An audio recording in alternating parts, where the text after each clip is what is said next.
Maths के सवाल जो नाविक के तीर देखन में छोटे लगे गाँव करे गंभीर। आज हम सेक्शन ए में 10th क्लास में आने वाले छोटे छोटे प्रश्न दोहराएंगे। सेक्शन ए में 30 प्रश्न छोटे छोटे आएंगे। उनमें से मैंने पिछले साल आने वाले 5 प्रश्न ढूंढा है, वो आज आपके सामने सोल्व करेंगे। पहला क्वेश्चन है द्विघात समीकरण का मानक रूप लिखिए। तो देखिए बच्चों, आपको ABCD के 3 अक्षर लिखने हैं, A B और C। अब एक x नाम की लड़की है जो 2 चोटी बनाती है, तो x² हो गया। एक दूसरी x नाम की लड़की है, वो केवल 1 चोटी बनाती है और ये छोटा चोटी नहीं बनाता है। तो द्विघात समीकरण का मानक रूप हो गया ax² + bx + c बराबर 0। निश्चित रूप से समझ में आया होगा। फिर बोल रहा हूं मैं, ABC लिखना है आपको। x नाम की लड़की 2 चोटी बनाती है, दूसरी x नाम की लड़की 1 चोटी बनाती है और ये छोटा बिल्कुल चोटी नहीं बनाता है। तो सूत्र याद रह जाएगा ax² + bx + c बराबर 0। दूसरा प्रश्न पिछले साल आया कि वृत्त की परिधि का सूत्र लिखिए। बहुत आसान है, इनको याद तो हो जाता है, बच्चे भूल जाते हैं। तो मैं एक छोटा सा तरीका बताता हूं, ना किसी से दोस्ती ना किसी से प्यार, वृत्त की परिधि भाई 2πr। तो वृत्त की परिधि बराबर 2πr हो गया। तीसरा प्रश्न आया है बंटन 4 3 5 4 2 1 4 5, इसका बहुलक ज्ञात करो। इस बहुलक नाम में सब कुछ छुपा हुआ है। बहुलक का मतलब बहुत बार आने वाली संख्या, सबसे ज्यादा बार आने वाली संख्या। तो देखिए 4 1 बार आ रहा, 2 बार आ रहा, 3 बार आ रहा, ऐसी कोई संख्या नहीं जो इससे ज्यादा बार आ रही। तो बहुलक का आंसर हो गया बहुलक बराबर 4। चौथा प्रश्न है, निश्चित रूप से समझने वाला है, समांतर श्रेणी की 5वीं प्रश्नावली का है। ऐसा प्रश्न जरूर आता है, हर साल आता है, प्रतिवर्ष आता है। AP 2, 7, 12, इसी प्रकार आगे का 10वां पद ज्ञात करो।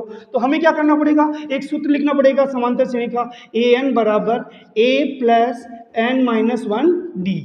तो A का मान मतलब पहली संख्या, A का मान हो गया 2, n जिसके पीछे वां लग रहा हो, जैसे कोई डिलीवरी हो रही तो 9वां 8वां, जो यहाँ पर 10वां महीना है तो थोड़ा सा घातक हो गया। तो n का मान हो गया 10 - 1। D का मतलब होता है डिफरेंस, जो सेकंड नंबर की नंबर है ना, संख्या है, उसमें से फर्स्ट नंबर को घटा दो, डिफरेंस आ जाएगा। तो 7 में से 2 गए, कितने हो गए 5। अब आपके सामने आंसर तैयार है। 2 + 10 में से 1 माइनस करेंगे 9 को 5 से मल्टीप्लाई करेंगे 45 + 2 कितने हो गए 47। 4 सवाल हो गए अपन के देखते ही देखते। आज का लास्ट क्वेश्चन, एक वृत्त की त्रिज्या 3.5 सेमी है, तो वृत्त की परिधि ज्ञात करो। तो जो चीज हमें ज्ञात करनी है, सबसे पहले उसका सूत्र लगाते हैं। वृत्त की परिधि का सूत्र होता है साहब 2πr।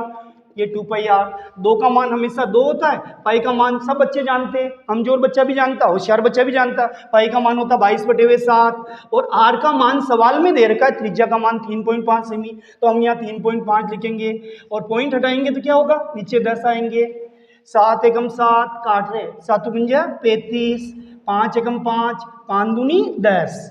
काटना तो आता है, कुछ नहीं किया हमने, पॉइंट हटाया, नीचे 10 आए। फिर 7 के पारे से काटा, 7 एकम 7, 7 पंजा 35। फिर 5 के पारे से काटा, 5 एकम 5, 5 दूनी 10, 2 से 2 कट गया। बताओ आंसर कितना आया 22। और पीछे इसकी इकाई लिखेंगे सेमी।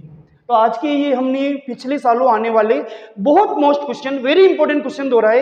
अगर आपको ये वीडियो पसंद आया तो 10th के विद्यार्थियों को जरूर शेयर करें, ताकि आपको भी लाभ मिले, उनको भी लाभ मिले। और अगर आप इसी प्रकार इंपॉर्टेंट प्रश्न देखना चाहते हो, समझना चाहते हो, परीक्षा में अच्छे नंबर लाना चाहते हो, तो हमारे चैनल को सब्सक्राइब करें। धन्यवाद।